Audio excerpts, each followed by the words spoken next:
हम बात करेंगे एक ऐसे ऑफ़र की जिसे लगभग हर कस्टमर देखता है, विश्वास करना चाहता है। कुछ लोग विश्वास कर भी लेते हैं, लेकिन ज़्यादातर को इस बात का विश्वास नहीं होता कि जो ऑफ़र दिया जा रहा है क्या वह सचमुच सही है। और वह ऑफ़र है 0% मेकिंग चार्जेस। लेकिन सवाल यह है, अगर मेकिंग चार्जेस 0% है तो ज्वेलरी बिजनेस चलेगा कैसे? क्या सच में कस्टमर को फ्री मेकिंग मिल रही है या कहीं कोई एडजस्टमेंट है? नमस्कार दोस्तों, मेरा नाम है अनिल वर्मा। मैं 25 साल से ज्वेलरी सेक्टर से जुड़ा हुआ हूँ। मैन्युफैक्चरिंग कर चुका हूँ, बड़े लोकल ज्वेलर्स के साथ काम कर चुका हूँ, बड़े ब्रांड्स के साथ काम कर चुका हूँ।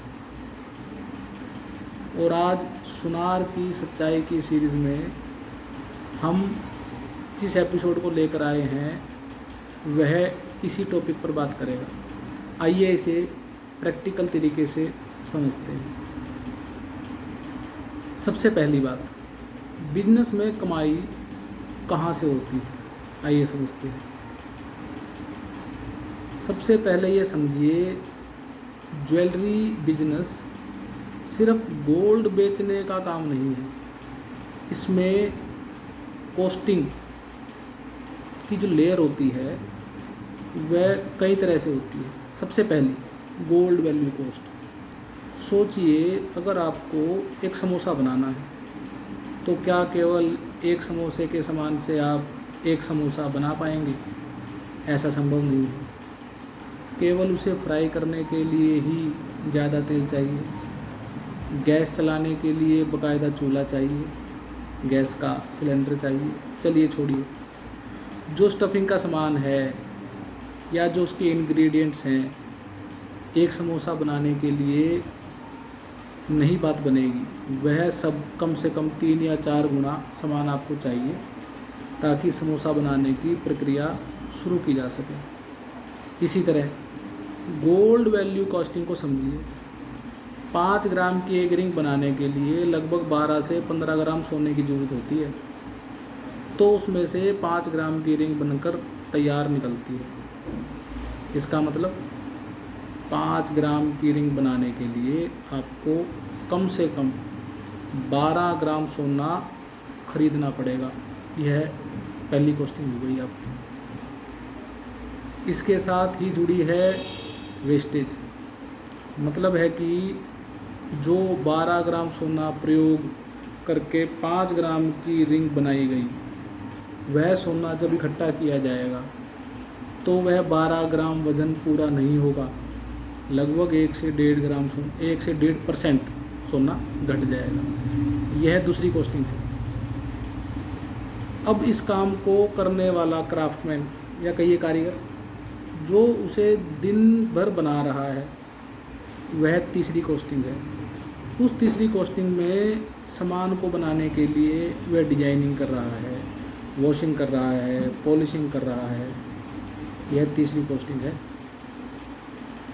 उसके बाद इन्वेंट्री होल्डिंग कॉस्टिंग आती है। यह अपने आप में काफ़ी बड़ा खर्चा है, क्योंकि सामान तैयार रखने में बड़े ज्वेलर्स या बड़े ब्रांड जितना भी सामान वह रेडीमेड तैयार आपके लिए रखेंगे, वह एक इन्वेंट्री है। उसकी होल्डिंग का खर्चा, उनकी इन्वेस्टमेंट बड़ी हो जाती है और वो खर्चा बड़ा हो जाता है। अगला खर्चा है स्टाफ की सैलरी। यह भी एक कॉस्टिंग है। अगली कॉस्टिंग है शोरूम कॉस्टिंग। मतलब कि वह शोरूम किसी प्राइम लोकेशन पर होना अपने आप में एक बड़ा खर्च है। उसके बाद अपने नाम की ब्रांडिंग, यह भी अपने आप में बहुत बड़ा खर्च है। यह भी कॉस्टिंग में ही आता है। तो अगर कहीं 0% मेकिंग लिखा है तो कस्टमर को पूरा फाइनल कैलकुलेशन समझना बहुत ज़रूरी है। यह सब आपको इसलिए बता रहा हूँ कि गलतफहमी में नहीं रहना है। दुनिया में कुछ भी फ्री नहीं मिलता। जो आप व्हाट्सएप और फेसबुक भी फ्री में चला रहे हैं ना, यह भी फ्री में नहीं है। आप लोग यह मुझसे बेहतर जानते हैं। तो हम आगे बात करते हैं, इस पूरी बात का हम क्या कंक्लूजन निकाल रहे हैं। ज्वेलरी में सिर्फ एक नंबर देखकर फैसला नहीं करना, पूरा हिसाब समझना है। पूरा हिसाब समझना ज़रूरी है। कैसे समझना है, आइए आगे बताता हूँ। और आगे हम समझेंगे कैसे काम करता है 0% मेकिंग। अब इसे प्रैक्टिकल तरीके से समझने की कोशिश करते हैं। हर जगह सिस्टम अलग अलग हो सकता है। कैसे?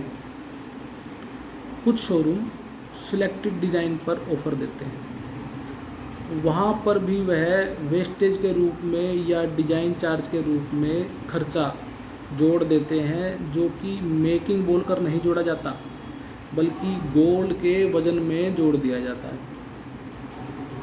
चेक कीजिए कि जो वेट करंट को गोल्ड रेट के साथ मल्टीप्लाई किया जा रहा है, वह वेट एग्जैक्ट वही वेट है जो आपके आर्टिकल का है, या उसमें कुछ एक्स्ट्रा वेट जोड़ दिया गया है। यह आपको बिल में चेक करना होगा कैलकुलेशन से पहले।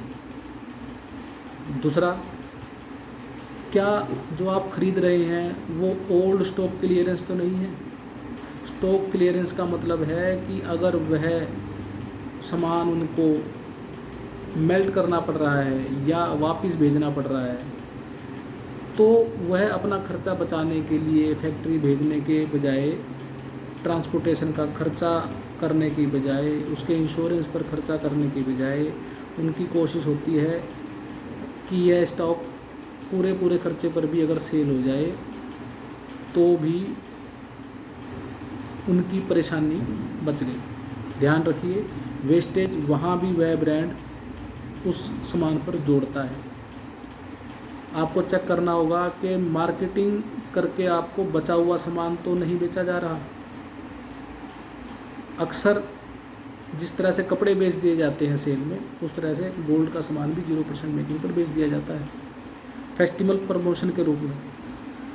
अगर मेकिंग नहीं लगाई जाती तो उसमें स्टोन का चार्ज में भी गोल्ड रेट एडजस्ट कर दिया जाता है। समझने वाली बात यह है कि मेकिंग को मेकिंग वाले हेड में ना लिखकर कॉस्टिंग किसी दूसरे लेयर में एडजस्ट कर दी जाती है, और ऐसा होता है। इसलिए कस्टमर को सिर्फ बैनर से नहीं, फाइनल बिल समझना चाहिए। और हम इस बात से क्या कंक्लूजन निकालते हैं, ऑफ़र गलत नहीं होता, लेकिन कस्टमर को समझना चाहिए कि बेनिफिट कहाँ है और एडजस्टमेंट कहाँ की गई है। चेक कीजिए। अगर आप चेक नहीं कर पा रहे हैं तो देखिए, क्या ज्वेलरी में जो स्टोन है वह घटाई गई है कि नहीं, वेस्टेज अलग से जोड़ी गई है कि नहीं, क्या वेस्टेज को वज़न के रूप में जोड़ दिया गया है, क्या डिजाइनिंग के नाम पर कोई चार्ज है, कास्टिंग के नाम पे कोई चार्ज है, या प्रीमियम रेंज के नाम पे कोई चार्ज है। हर आर्टिकल में अलग अलग चार्ज लगा दिए जाते हैं। कस्टमर कहाँ कंफ्यूज होता है, ये समझिए। बहुत बार कस्टमर सिर्फ यह सुनता है 0% मेकिंग चार्जेस, और पूरे बिल को परसेंटेज में अलग अलग हेड के बिल में नहीं चेक करता। अलग अलग हेड के बिल में लिखकर पेश किए जाने वाले बिल को कोशिश कीजिए बिलिंग के समय आपके साथ कोई ऐसा व्यक्ति हो जो कैलकुलेशन को अच्छी तरह से समझता हो, और आप उसको अच्छी तरह से कैलकुलेट करके चेक कर पाएँ। क्या चेक करना है? गोल्ड रेट क्या है, जीएसटी कैसे लगा हुआ है, जो हमने सामान पसंद किया क्या वो लिमिटेड डिज़ाइन थे, उसी में से सामान दे दिया गया, और हम कुछ ही सामान में से सामान पसंद करके लेके जा रहे हैं। क्या डिजाइनिंग के चार्जेस अलग से जुड़े हुए हैं मेकिंग के अलावा? क्या वेस्टेज का वज़न एक्चुअल वेट में जोड़ दिया गया है? अगर हम पुराना सोना देकर सामान ले रहे हैं तो एक्सचेंज पॉलिसी क्या है। और कई बार फाइनल बिल कंपेयर करने पर असली फ़र्क नज़र आता है, तभी फ़र्क समझ में आता है। कंक्लूजन क्या है, ज्वेलरी खरीदते समय एडवर्टाइजमेंट पर नहीं जाना, फाइनल कैलकुलेशन कंपेयर करना बहुत ज़रूरी है। किसी भी प्रकार के बिल में डाउट हो तो उन्हें कहिए कि वह आपको कागज़ पर कैलकुलेट करके बिल समझाएं, सिर्फ प्रिंटिंग देखकर नहीं समझना है उसे। तो बातें आपको समझ में आएंगी कि 0% मेकिंग क्या है। अब लोकल ज्वेलर के साथ कंपेयर करते हैं, लोकल ज्वेलर कैसे काम करता है। अब लोकल ज्वेलर की बात करें तो हर लोकल ज्वेलर ऑर्गेनाइज्ड और परफेक्ट नहीं होता। यह ज़रूरी नहीं है कि वह पूरा परफेक्ट हो, लेकिन लोकल ज्वेलर्स डायरेक्ट और सिंपल प्राइसिंग में विश्वास करते हैं, जो कि सबसे अच्छी बात है। उनके पास बड़े प्रमोशन कंपेनिंग नहीं होते, अलग अलग तरह की उनके पास स्कीम्स नहीं होती। उनका फोकस स्ट्रेट फॉरवर्ड कैलकुलेशन पर होता है। ईमानदारी से कहें तो मुझे लगता है कि हर ग्राहक यही चाहता है कि उसे पूरी कैलकुलेशन आसानी से समझ में आ जाए, जो कि सीधी सादी सी हो। और यह काम लोकल ज्वेलर्स बखूबी करता है। बहुत सिंपल कैलकुलेशन और सीधी सादी कैलकुलेशन में आपको बिल मिलते हैं लोकल ज्वेलर्स के पास से। कंक्लूजन, कस्टमर्स को बड़े ऑफ़र नहीं चाहिए, साफ हिसाब चाहिए जो उनको ज़्यादा पसंद आता है। आपको हमेशा लोकल ज्वेलर के पास साफ हिसाब और छोटी सी कैलकुलेशन स्पष्ट मिलेगी। कस्टमर को क्या करना चाहिए, इतनी सारी बातों के बाद हम समझते हैं। अब सबसे पहले ज़रूरी प्रैक्टिकल एडवाइस, अगर कहीं 0% मेकिंग लिखा है तो तुरंत डिसीज़न मत लीजिए। पूछिए फाइनल बिल कितना बनेगा, क्या डिज़ाइन चार्जेस हैं, गोल्ड वेट में वेस्टेज कितनी जोड़ी जाएगी, क्या जो आर्टिकल मैं ख़रीद रहा हूँ उसमें स्टोन और जो सामान गोल्ड के अलावा गोल्ड के आर्टिकल में लगा हुआ है वज़न, क्या उसके साथ मल्टीप्लाई हो रहा है या माइनस करके मिल रहा है। 0% मेकिंग जिन प्रोडक्ट्स पर है क्या वह लिमिटेड है, इसका मतलब वह बचा हुआ सामान है जो सेल नहीं हो रहा था, वह आपको दिया जा रहा है। गोल्ड रेट क्या है, 22 कैरेट ज्वेलरी पर 22 कैरेट का ही रेट एप्लीकेबल है या नहीं। 24 कैरेट का रेट तो एप्लीकेबल नहीं कर दिया गया है।